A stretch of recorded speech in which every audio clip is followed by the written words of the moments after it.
అయిపోయి ఉండేవాళ్ళు. డ్రగ్స్ మత్తులో సెలబ్రిటీస్ ఇలాంటి వార్తలు చాలా చూస్తుంటాం. ఇలాంటి ఆరోపణలను ఎదుర్కొన్న హేమ ఇప్పుడు క్లీన్ చిట్తో తను ఇన్నోసెంట్ అని ప్రూవ్ చేసుకుంది. కానీ ఈ రెండింటికి మధ్య తను ఒక యుద్ధం వాతావరణాన్ని ఫేస్ చేసింది, ఒక యుద్ధాన్ని ఎదుర్కొంది. హాయ్ హేమ గారు. హాయ్ అండి.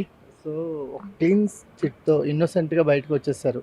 కానీ ఈ ఆరోపణలు వచ్చి మీరు ఆ వివాదంలో మీ పేరు వచ్చిన దగ్గర నుంచి క్లీన్ చిట్ వచ్చే వరకు కూడా ఒక యుద్ధాన్ని ఫేస్ చేశారు. సో ఇప్పుడు చూస్తుంటే ఇప్పుడు ఆర్ యూ ఫ్రీ నౌ? 100% అప్పుడు ఫ్రీయే, ఇప్పుడు ఫ్రీయే. కాకపోతే ఎంత తొందరగా నేను ఇన్నోసెంట్ అని కోర్టులో తీర్పు వస్తుందా అనేది మాత్రం చాలా ఎలా వెయిట్ చేశానంటే, నేను ఇప్పుడు ఇది మాత్రం పెద్ద అచీవ్మెంట్ కింద లెక్క అనమాట. అంటే ఎంత పెద్ద అచీవ్మెంట్ అంటే ఆస్కర్ అవార్డు వచ్చేస్తే నేను ఎంత అచీవ్ చేసి ఉంటానో అంత ఆనందంగా ఉందన్నమాట. దీనికోసం చాలా సఫర్ అయ్యానండి నేను. అవార్డ్స్ మిమ్మల్ని నటిగా ప్రూవ్ చేస్తాయి, కానీ ఇలాంటి క్లీన్ చిట్స్ మీ వ్యక్తిత్వాన్ని ప్రూవ్ చేస్తాయి. అవునండి, నిజంగా అనమాట. నవంబర్ 3కి నాది క్లీన్ చిట్ వచ్చేసిందండి.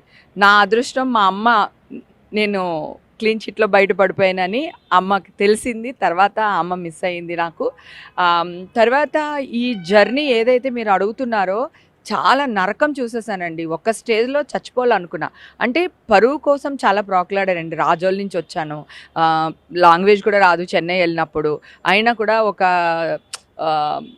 ఎవరికి తల వంచకుండా, ఎవరికి చేయి చాచకుండా ఈరోజు ఇలా నిలబడ్డాను నేను.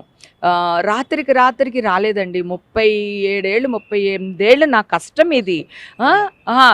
ఎవడో ఒకడు రేటింగ్ల కోసమో, ఎవడో ఒకడికి కావాల్సిన ఒక ఫేక్ న్యూస్ వేసేసి దాన్ని నిజం చేసి అది నిరూపించటానికో చాలా అన్ని ఛానల్స్ కష్టపడ్డాయండి.